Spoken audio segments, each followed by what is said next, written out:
Excuse me, how much longer until I'm called? We just called you. What? I replied, startled by the receptionist's words. I hurried into the examination room, surprised to find my husband John already there. Why are you here? I asked, taken aback. John's face went pale, and he tried to rush me out of the room in a panic. But then I caught sight of an incredible scene. My name is Christy Thomas, and I'm 27 years old. I grew up as the eldest of two sisters and now work in corporate office management. 3 years ago, I married John, and we now share a home. We met in college, worked at the same part-time job, dated for 4 years, and got married. Even today, we maintain a relationship where we can talk about anything just like close friends. I'm currently 7 weeks pregnant. John and I wanted a child right after we got married, but it took us 2 years of fertility treatment before our dream finally became a reality. When I visited the OB-GYN alone, the gestational sac, our baby's growing space, was already visible. The ultrasound photo even showed the tiny fetus. I haven't yet told John about the pregnancy because I wanted to surprise him. After my appointment, I bought a cake and picked up ingredients for John's favorite meal at the supermarket. When I got home, I immediately began cooking. A few hours later, John walked in and greeted me with, "I'm home." His eyes widened when he saw the table set with his favorite beef stew. "Wow, what's the special occasion? Everything looks amazing." "I thought we should have a celebration today," I said. "A party? What's the occasion?" "I went to the hospital today," I replied. "Hospital?" he asked, his brow furrowed. I handed him the ultrasound photo, and as he looked at it, his anxious expression transformed into one of astonishment. "Christy, is this real?" "Yes, John," I said, beaming. "We're going to be parents." John's face lit up with joy. We really are." "Yes, our baby is finally on the way," I confirmed, tears of happiness welling up in my eyes. "Everything looks great, and our baby is growing steadily." John embraced me, his own eyes filled with tears. Thank you," he said over and over, a grateful smile on his face. Since that day, John has taken on more household chores to help me out. We used to share the work, but now he handles tasks like cleaning the bathroom because he doesn't want me exposed to potential hazards. He's also been managing the heavier grocery shopping, picking up large bags of rice and water. But that's not all. He's been making my prenatal appointments for me, keeping track of my schedule and setting them up online since I'm not as comfortable with internet scheduling. I've been dealing with mild morning sickness, but it hasn't been severe enough to keep me from working. I still come home and prepare dinner as I wait for John's return. Lately, he's been working overtime frequently, usually not coming home until after 9 p.m. Tonight, though, he didn't arrive even after 10 p.m. Normally, he calls if he's going to be late, but this evening, there was no word from him. I tried calling him, but there was no response. I waited anxiously. Finally, just past 11 p.m., I heard the front door open. I rushed to greet him. "John, welcome home. I was worried because you didn't contact me." "Ah, sorry, something unexpected came up," he said. "But you weren't supposed to have overtime tonight. Did something happen?" I asked. No, just some unplanned work," he replied, avoiding my gaze. His evasiveness unsettled me, so I pressed further. "John, are you hiding something?" "What? No, I'm not hiding anything." "Then why won't you look me in the eye? If there's nothing to hide, you should be able to tell me where you were and what you were doing, right?" "I told you, I got caught up with some unexpected work," he said, sounding defensive. "A junior made a mistake, and I had to step in and handle it." "Even so, couldn't you have sent me a message like you usually do? I texted you several times and even called." John, normally so composed, raised his voice at me, his expression one of frustration. This was the first time I'd seen him like this, and it startled me. He continued, his breathing heavy. "After working late and then coming home to be doubted. What nerve? Is it entertaining for you to make a fool out of me?" "John, what are you talking about? I'm not making a fool out of you. I'm just asking why you were late." "I told you it was because of overtime. What more do you want?" John snapped. "It's not about what I want or don't want. You didn't let me know you were going to be late, as you usually do. It felt strange." "Enough. You're being so stubborn. Is it because of your pregnancy that you're imagining things? He shot back. What? I replied, shocked by his accusation. Listen, Christy, when you give birth, you won't be able to work. So who do you think will support us? Me, right? John continued, his tone dismissive. If you want me to provide for us, stop interfering with my work. He left abruptly, tossing his suit jacket aside and heading straight for the bathroom. After his bath, he shut himself in our bedroom. I stared at the untouched dinner I had prepared, an overwhelming mix of emotions washing over me. Why would he say such hurtful things? All I did was express concern that something felt off, yet he called it delusional. From that day on, John treated me coldly. It became a regular occurrence for him to come home in the early hours of the morning, while his usual 9 p.m. arrivals grew rare. Amid all this uncertainty, my pregnancy progressed. John, who had once been a helpful and supportive partner, now did no household chores, leaving everything to me. The burden of managing the house while trying not to strain my body began to take its toll on me. Eventually, the pressure of handling everything alone became too much to bear. I called my younger sister Karen. Hey, Karen. Hey, sis. It's been a while. What's going on? I had a bit of a disagreement with John. Really? You two are just like the saying, the more you argue, the better you get along, aren't you? My sister Karen is 3 years younger than me and works in the fashion industry. We've always been incredibly close and have been described as two peas in a pod. During my dating days with John, she was my go-to for advice, and she's an irreplaceable part of my life. That day, she listened to me vent for almost an hour. Talking to her eased my mind a little. I was in the 17th week of my pregnancy, and my belly was starting to show. Feeling stable and healthy, I returned to work as usual after my lunch break. But just as I was about to begin my afternoon tasks, something unexpected happened. I felt a sudden, unfamiliar twinge in my belly. The discomfort lingered, and my thoughts immediately turned to the safety of my child.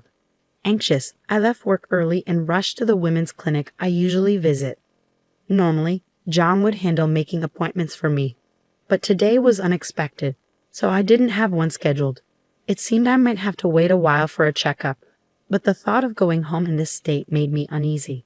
Prepared for a long wait, I explained the situation to the receptionist. Excuse me, I'm Christy Thomas. I've been experiencing some mild abdominal pain for a while now. Please wait a moment, Ms. Thomas. I don't have an appointment today because this was sudden. Let me check. Oh yes, you're Christy Thomas, right? You're 17 weeks pregnant. We do have an appointment for you. Please have a seat over there. Okay, thank you, I said, following her instructions. I found a seat in the waiting room and pulled out my planner from my bag to check, but there was no appointment scheduled for today. Since the incident, things had been tense between John and me. Despite that, he had still been managing my medical appointments as usual. However, my next appointment wasn't until later. It definitely wasn't scheduled for today. Feeling somewhat uneasy, I decided to wait until they called my name. An hour passed, and I was hit by another stomachache. I stood up and headed to the restroom. Yet, even after returning, my turn still hadn't come. For a busy clinic, I should have been called by now. Could it be that there was no appointment scheduled for me after all? I approached a different staff member at the reception desk. Excuse me, do you know how much longer it will be until I'm called? May I have your name, please? The staff member asked. It's Christy Thomas, I replied. I've been waiting for over an hour. Thomas. The staff member paused. Oh, is there a problem? I asked, feeling a knot of anxiety forming in my stomach. Well, you were called just now, the staff member said. What? I should have been called into consultation room number 3. I thanked the staff member and quickly made my way to consultation room number 3. A sign on the door indicated it was occupied. Confused, I knocked on the door. A nurse opened it and asked, Can I help you? I'm Christy Thomas. I had to use the restroom earlier, and Christy Thomas? The receptionist's voice echoed from inside the room. I had already been called, but the sign on the door said, in consultation, so I assumed someone else had entered. Wait, you're Christy Thomas? The nurse asked, looking puzzled. But there's already someone in the room with that name. What? I exclaimed. Nothing about the situation made sense. Determined to find out what was going on, I pushed past the nurse and entered the examination room. What I saw next was beyond belief. My husband, John, was standing there. "Why are you here?"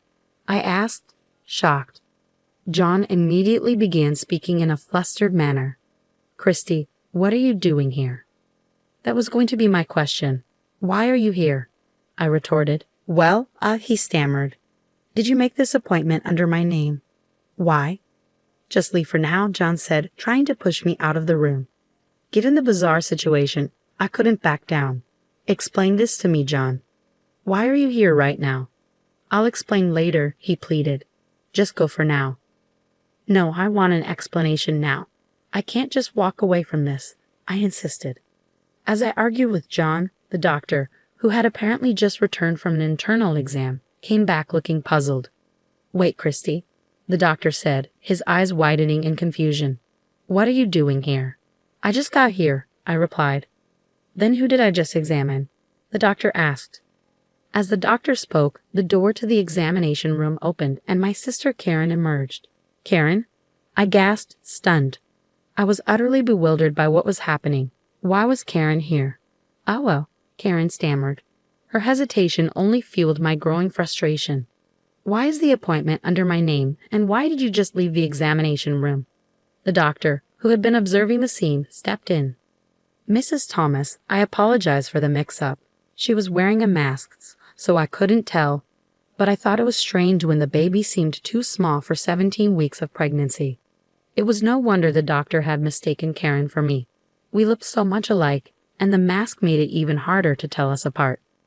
"Doctor, the woman you just examined is my sister, and the man over there is my husband," I explained. "What? So you mean the father of the baby I just examined is?" The doctor's sharp gaze shifted to John, whose face had gone pale. In that moment, I finally pieced everything together. "John, Karen, I need an explanation from the beginning." Whether they had resigned themselves to the situation or not, they slowly began to speak. According to them, they had been in a relationship for about a year. While I was struggling to conceive and undergoing fertility treatment, they said they succumbed to temptation. When my pregnancy was confirmed, they were initially happy for me. But shortly after, Karen's pregnancy was also confirmed. Karen asked John to accompany her to the hospital because she was nervous. In his typical carelessness, John mistakenly booked the appointment under my name. He realized the mix-up just before they arrived at the hospital and, panicking, pretended to have forgotten the insurance card and completed the check-in under my account. While I was in the restroom, there was a shift change at the front desk. Karen must have seized the opportunity to slip into the examination room without crossing paths with me. Initially, the doctor didn't realize it was Karen since she was wearing a mask. However, during the examination, it became evident that she wasn't me. As the doctor puzzled over this, I arrived at the examination room. After regaining my composure, I underwent my own checkup. The abdominal pain was diagnosed as transient, and there were no issues with my baby. I gathered my husband and sister and headed straight for our parents' house. I also contacted John's parents and asked them to join us. Once everyone was assembled, I explained the entire situation. "Of course, you're going to take responsibility, right?" I asked, directing my question at my husband. "Responsibility? Of course I will continue to be with you, Christy," he replied. "Huh? What are you talking about? We're obviously getting a divorce," I interjected. "But you just mentioned responsibility," he countered. "The responsibility I'm talking about is alimony. I'm going to make sure you both pay for what you've done," I declared, feeling a surge of anger. "What? Wait a minute. I never intended to get a divorce," my husband protested. His words ignited fury in my sister, who was standing nearby. "You said you loved me more. Was that all a lie?" Karen grabbed my husband's collar, and they began to argue. Their loud quarrel pushed my anger to its peak. I splashed the tea from the table onto both of them, raising my voice to get their attention. "Enough is enough. I'm divorcing John and cutting ties with Karen. You two just need to pay the alimony without argument." "Wait, Christy, I love you." John tried to intervene. "Christy, I'm your sister. Don't talk about alimony," Karen protested. "Both of you stop. You're only saying what suits you. How far do you plan to humiliate me? I'll collect the alimony by any means necessary, even if it means sending you two to hell. If you understand, get out of my sight, you scoundrels." At my outburst, they both fell to their knees, pleading for forgiveness. "Please forgive me, Christy," John begged. "I also beg you," Karen added. But it was too late. Their actions were unforgivable, and I had no intention of pardoning them. After that, my husband and I divorced as expected. I blocked Karen's contact information and severed all ties with them. They were disowned by their families and forced to fend for themselves. John's affair became known at his workplace, and he faced cold stares from his colleagues. Unable to endure the hostile atmosphere, he started skipping work without notice and was eventually fired. Karen, suffering from severe morning sickness, had already quit her job. Now both were unemployed, and their relationship grew increasingly toxic, filled with curses and misery. They lived together but never married. It's clear they won't support each other as a married couple in the future. As for me, I moved back to my parents' house and embraced a new life as a single expectant mother. I switched to remote work and am now waiting anxiously for the birth of my child. Though I fear raising my child without a father, I am determined to pour all my love into my child and raise them the best way I can.